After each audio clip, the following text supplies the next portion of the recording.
Live లో ఈ captaincy contenders task జరిగింది. సో ఆ ప్లానింగ్స్ యాక్చువల్ గా టాస్క్ అంటే టాస్క్లు ఏమి లైవ్ లో స్టార్ట్ అవ్వలేదు, మనకు ప్రోమోలో చూపించిన టాస్క్లు ఏమి లైవ్ లో స్టార్ట్ అవ్వలేదు. కానీ ఆ ప్లానింగ్స్ ప్లాటింగ్స్ చాలా మందికి ఏమనిపిస్తుంది అంటే, మనకి ఇమీడియట్ గా తెలిసిన వెంటనే అరే సంజనాకి సుమన్ కి ఛాన్స్ లేదు అంటే లీస్ట్ ప్రిఫరెన్స్ ఇస్తున్నారు వీళ్ళకి అని కొంచెం పాపం అని అనిపిస్తుంది. బట్ లైవ్ చూస్తుంటే అలా అనిపించదు అనమాట.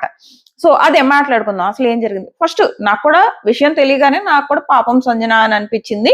సో ఏం జరిగింది, వీళ్ళ డిస్కషన్స్ టీమ్స్ ని పెట్టుకోవడంలో వీళ్ళ డిస్కషన్స్ ఎలా ఉన్నాయి అవన్నీ మాట్లాడుకుందాం. అలాగే టాస్క్ల గురించి కూడా మాట్లాడుకుందాం. టాస్క్లో ఎవరు గెలిచారు, సీక్రెట్ టాస్క్లు అండ్ ఏం జరిగాయి అవన్నీ మాట్లాడుకుందాం. వీడియోలోకి వెళ్లే ముందు ఒక లైక్ చేసి వీడియో చూడడం స్టార్ట్ చేయండి. చాలా మంది వీడియో పెట్టగానే జెన్యూన్ రివ్యూయర్ అక్క, నువ్వు తోపక్క, నువ్వు తురుమక్క, ఇలా చాలా మంది మెసేజ్లు పెడుతున్నారు. నేనేమంటానంటే, మీరు మెసేజ్ పెట్టడం వల్ల నాకు ఏమన్నా కలిసి వస్తుందా? రాదు కదా. ఒక లైక్ వేయడమో, ఒక సబ్స్క్రైబ్ చేయడమో, లేదా షేర్ చేయడమో చేస్తే కదా నాకు యూజ్ అవుతుంది. మీరు జస్ట్ జెన్యూన్ రివ్యూయర్ అంటే నాకేం కలిసి వస్తుంది? ఏం రాదు.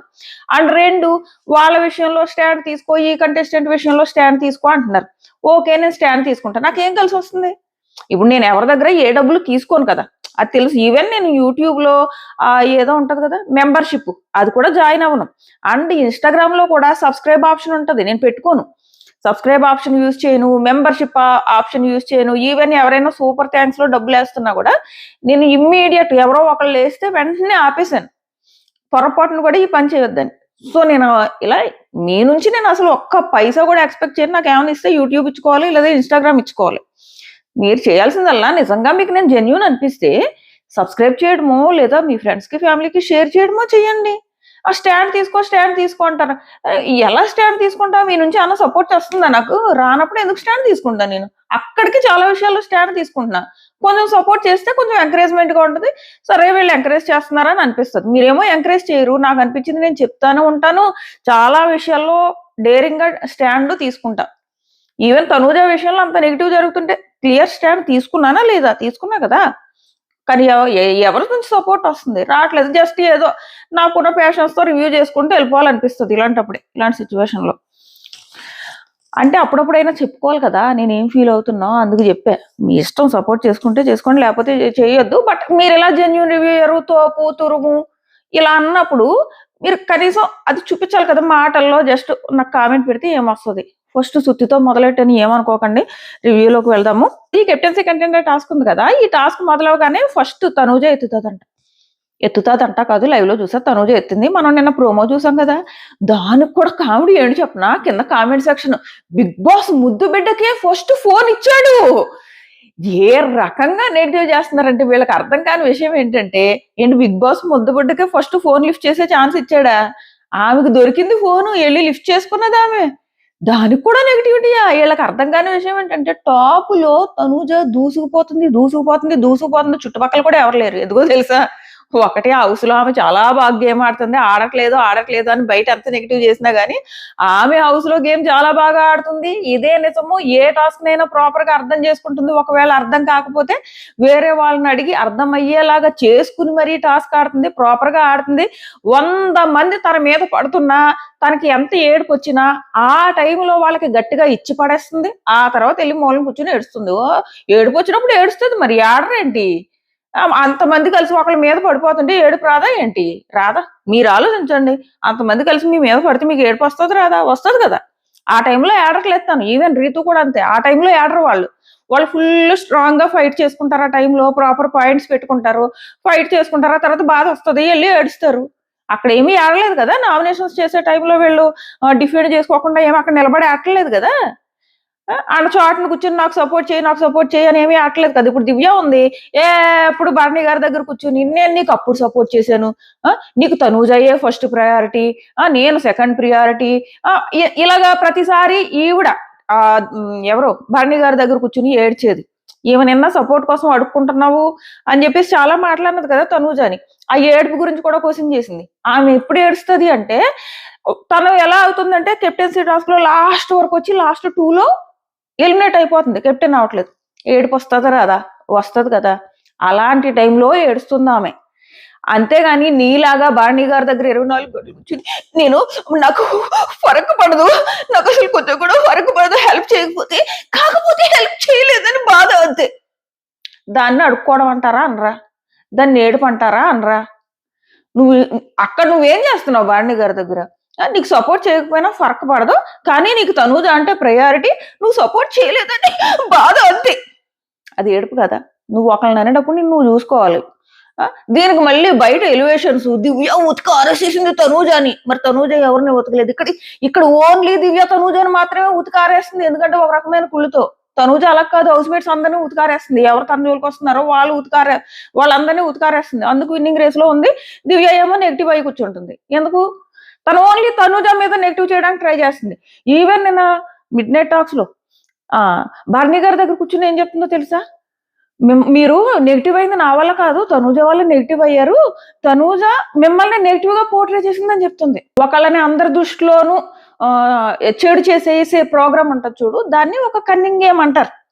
అది దివ్య చేస్తుంది. ఈవెన్ కళ్యాణ్ దగ్గర కూడా కూర్చుని నిన్న అదే ప్రోగ్రామ్ పెట్టుకుంది. నేనున్నా, నీకు ఎవరు లేరు, నీ దగ్గరికి ఎవరు రారు అని చెప్పేసి వెళ్ళి కూర్చునంటే నీకు తనూజ కంటే నేను ఎక్కువ అని చెప్పడానికి ట్రై చేసింది. బట్ అక్కడ కట్ చేశాడు బట్ కళ్యాణ్ చేతులారా చేసుకున్నాడు.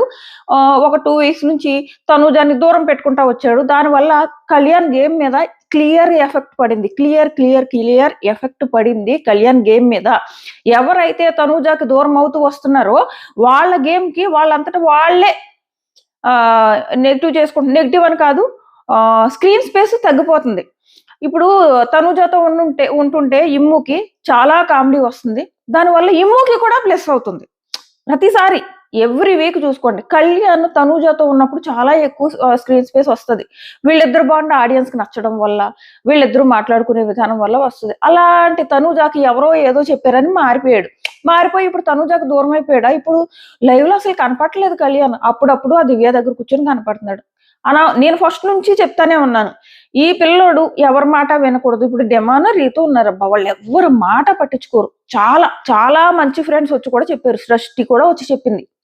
ఇలా ఇంతమంది మంచి ఫ్రెండ్స్ చెప్పినా కూడా వినలేదు. వాళ్ళిద్దరూ కలిసే ఉన్నారు, ఆడియన్స్ ఇష్టపడుతున్నారు వాళ్ళని.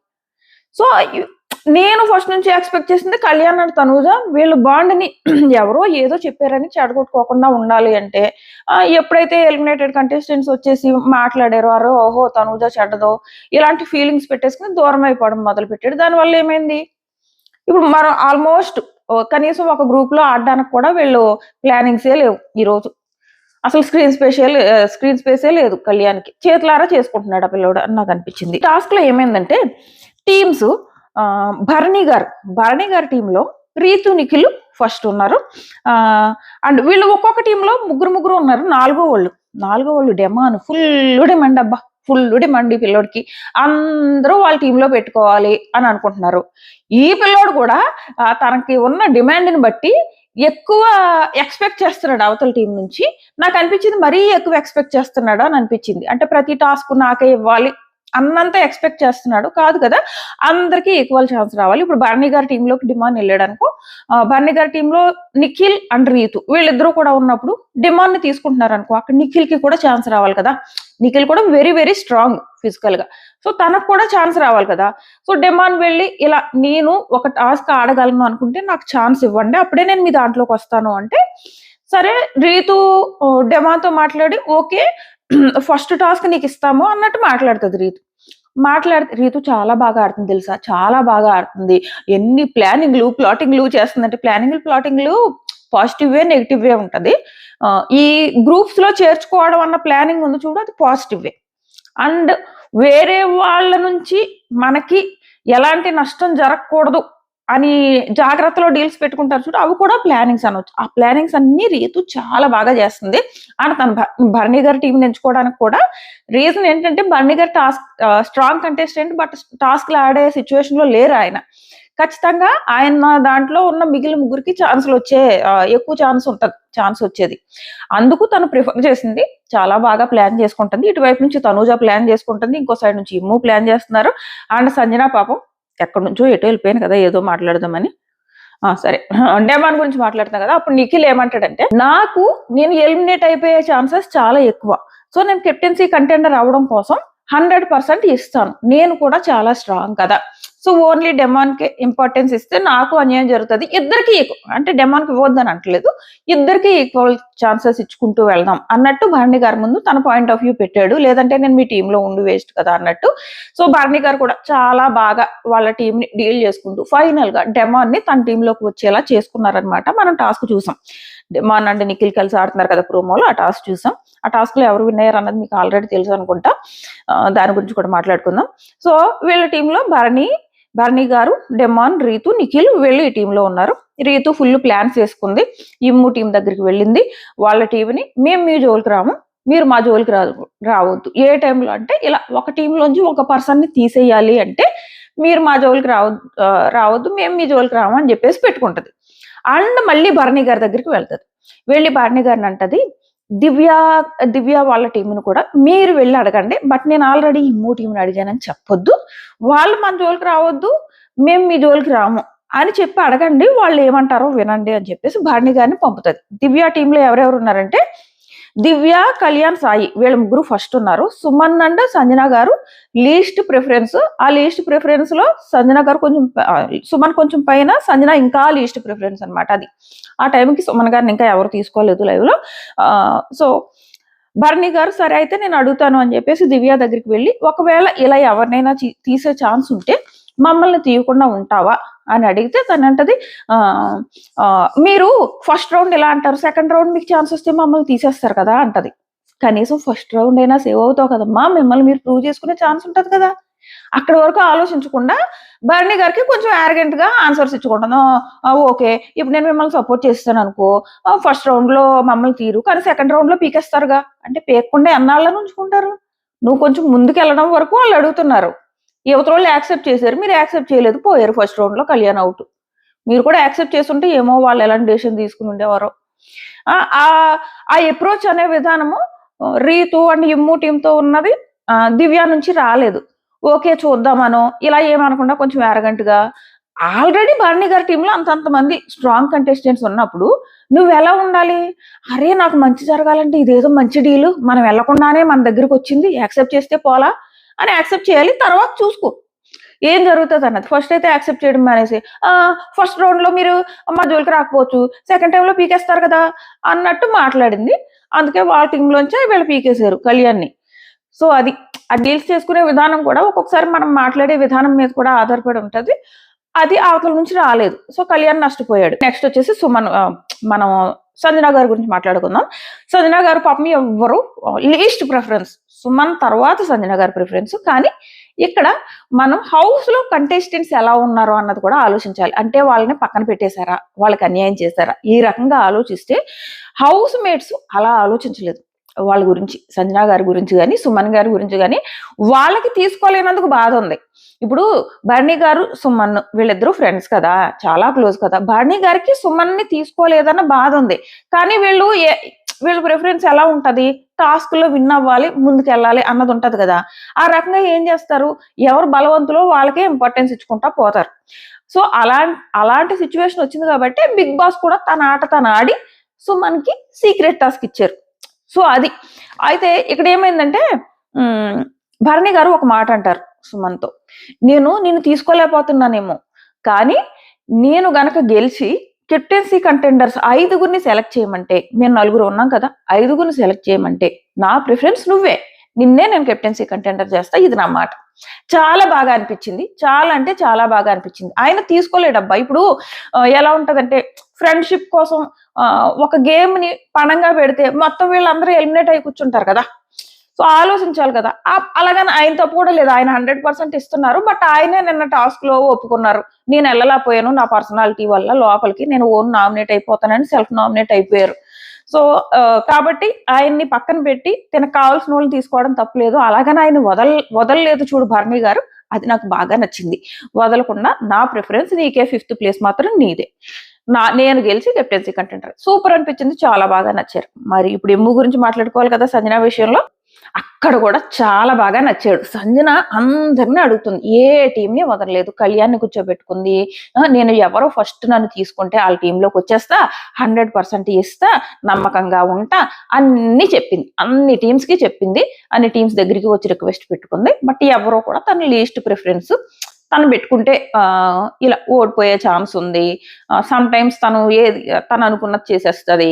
ఇలాగా ఎల్లో టీంలో ఉన్నప్పుడు తను అనుకున్నది చేసేసి ఇమ్ము వైపు వెళ్ళిపోయింది కదా. సో ఇలాంటివన్నీ తన విషయంలో ఆలోచించుకుంటే ఇమ్ము అండ్ సంజన ఇమ్ము దగ్గర కూర్చొని మాట్లాడింది, నేను మీ టీంకి వస్తే నేను అన్యాయం చేయను, చాలా బాగా ఆడతాను, యాక్టివ్గా ఉంటాను, ఇలా చెప్పుకుంటది. సో ఇమ్ము ఏం చేస్తాడంటే తనూజ దగ్గరికి వచ్చి ఇలాగా అమ్మ మనతో ఆడతానంటుంది, ఇలా 100% ఇస్తానంటుంది. ఈ కన్సర్న్ నాకు ఇమ్ములో కూడా కనపడింది. మనం ఏం తప్పు పట్టలేము, అబ్బా సంజనాన్ని తీసేసుకోలేదు అన్న విషయాన్ని తప్పు పట్టలేము. బట్ వీళ్ళ కన్సర్న్ ఉంది చూడటి నుంచి, అది బాగా నచ్చింది. ఈవెన్ తనూజ కూడా ఎప్పుడైతే ఇమ్ము చెప్పారో తనూజ అంటది, సరే అయితే మనం రాముని అవతల టీంలోకి పంపి సంజనాన్ని తీసుకుందామా, ఇలాంటి డిస్కషన్స్ కూడా జరిగాయి అనమాట. నాకు నచ్చారు ఈ విషయంలో. ఇటు తనూజ కానీ ఇమ్ము కానీ, అంటే వాళ్ళకి అన్యాయము జరుగుతుంది, వాళ్ళని మనం తీసుకోవాలని ఉంది కానీ తీసుకోలేని సిచ్యువేషన్ అనమాట. మనం తీసుకున్నాం అనుకో మన ఆపోజిట్ టీం ముందు మనం వీక్ అయిపోతాం కదా. ప్రతి ఒక్కళ్ళు అదే ఆలోచిస్తున్నారు, మన టీంలో స్ట్రాంగ్ ఉండాలనే చూసుకుంటారు కదా. ఆ రకంగా వాళ్ళకి నష్టం జరిగింది. సో మనం పాపం అనుకోవాలి కానీ హౌస్ మేట్స్ మీద మనం నిందేయకూడదు. నేను లైవ్ చూసాను కాబట్టి నాకు అందరూ వాళ్ళ విషయంలో ఎలా బిహేవ్ చేస్తున్నారు అన్నది నాకు బాగా నచ్చింది. ఎవరైతే క్లోజ్ ఫ్రెండ్స్ ఉన్నారు, భరణి గారు సుమన్ గారి విషయంలో కానివ్వండి, ఇమ్ము సంజన విషయంలో కానివ్వండి, అండ్ తనూజ కూడా ఇమ్ము చెప్పిన మాటలకి యాక్సెప్ట్ చేయడం కానీ బాగా నచ్చింది. ఫైనల్ గా మాత్రం వీళ్ళ టీమ్స్, భరణి గారి టీం ఆల్రెడీ చెప్పారు, దివ్య టీంలోకి దివ్య, కళ్యాణ్, సాయి, సుమన్ వీళ్ళు దివ్య టీంలోకి వచ్చారు. మిగిలిన వాళ్ళు ఇమ్ము టీం వచ్చేసి ఇమ్ము, తనూజ, గౌరవ్, రాము వీళ్ళు 4 ఉన్నారనమాట. సో తనూజ ఏం చెప్తుందంటే బిగ్ బాస్ అనౌన్స్ చేస్తాడు, ఇలాగ ఒక రెబల్ ఉన్నాడు, గుర్తుంచుకోండి, ఆ రెబల్ కి దూరంగా ఉండండి, ఏమైనా నష్టం జరగవచ్చు ఆ రెబల్ వల్ల మీకు అని చెప్పేసి. సో వీళ్ళు డిస్కస్ చేసుకుంటారనమాట. తనుజే చెప్తుంది, ఎవరైనా మీ దగ్గరికి ఏమైనా ఫుడ్ పట్టుకొచ్చి ఇచ్చినా కూడా, ప్రేమగా పెట్టినా కూడా, సంజన గారి చేతిలో రెబల్ పెడితే ఆమె ఖచ్చితంగా ఫుడ్ పట్టుకొచ్చి మనకి ప్రేమగా పెడుతుంది, అలాంటి టైంలో కూడా తినొద్దు, ఇలా ప్లాన్లు వేసుకుంటారు. సో మనకి సీక్రెట్ టాస్క్లు ఇస్తారు. ఒక టాస్క్ ఏమో సేమ్ రాము అందరూ మాట్లాడుకుంటే మధ్యలో వెళ్ళి దూరతాడు కదా. సో అలాగే వెళ్ళి ఒక గ్రూప్ మాట్లాడుకుంటే వెళ్ళి మధ్యలో దూరి కూర్చోవడం, అదో టాస్క్. ఇంకో టాస్క్ ఏమో మిల్క్ తాగడం అంట. ఈ టాస్క్లు తను సక్సెస్ఫుల్లీ కంప్లీట్ చేశాడు. బట్ అక్కడ మనకి ప్రోమోలో చూపిస్తున్నది ఏంటంటే తను సీక్రెట్ టాస్క్లు కంప్లీట్ చేస్తే ఒకళ్ళని ఎలిమినేట్ చేయొచ్చు, కానీ ఒక్కో టాస్క్ కి ఒకళ్ళని అయ్యి ఉండదు. మేబీ మొత్తం అన్ని సీక్రెట్ టాస్క్లు కంప్లీట్ చేస్తే ఒకళ్ళని ఎలిమినేట్ చేసే ఛాన్స్ ఏమన్నా ఇస్తారేమో సుమన్ గారికి. ఎందుకంటే ఫస్ట్ ఏదైతే మనం బ్యాలెన్స్ టాస్క్ చూసామో ఆ టాస్క్ ఎవరెవరు ఆడుతున్నారు, దివ్య అండ్ కళ్యాణ్ కదా. దివ్యను, Nikhil and Demon and Immu and Ramu వీళ్ళు ఆడుతున్నారు. వీళ్ళు ఆడుతున్న దాంట్లో దివ్య వాళ్ళు లీస్ట్ లో ఉంటారంట. ఫస్ట్ ఏమో రాము వాళ్ళు, ఇమ్ము వాళ్ళు విన్ అయ్యారు. Second demon, Nikhil. థర్డ్ లో దివ్య వాళ్ళు ఉన్నారు. సో అందువల్ల ఆ టీంలోంచి ఒకరిని అవుట్ చేయాలన్నప్పుడు కళ్యాణ్ని అవుట్ చేస్తారనమాట. సో ఆ రకంగా కళ్యాణ్ మొత్తం కంటెండర్షిప్ రేస్ లోంచి అవుట్ అయిపోయాడు. సో అది ఇప్పటి వరకు జరిగింది. అయితే ఈ టాస్క్ అయితే జరగలేదు. ఈ టాస్క్ నేను ప్రోమోలో చూసి అండ్ ఆల్రెడీ అప్డేట్స్ ఏవైతే రూమర్స్ బయటకు వచ్చాయో రెండు మిక్స్ చేసి చెప్పాను అనమాట. సో అది, మీరు వీడియో నచ్చితే లైక్ చేయండి. మళ్ళీ ఎపిసోడ్ రివ్యూలో మాట్లాడుకుందాం. సబ్స్క్రైబ్ చేసుకోకపోతే సబ్స్క్రైబ్ చేసుకుని నోటిఫికేషన్ కూడా ఆన్ చేసుకోవడం మర్చిపోకండి. Tata bye.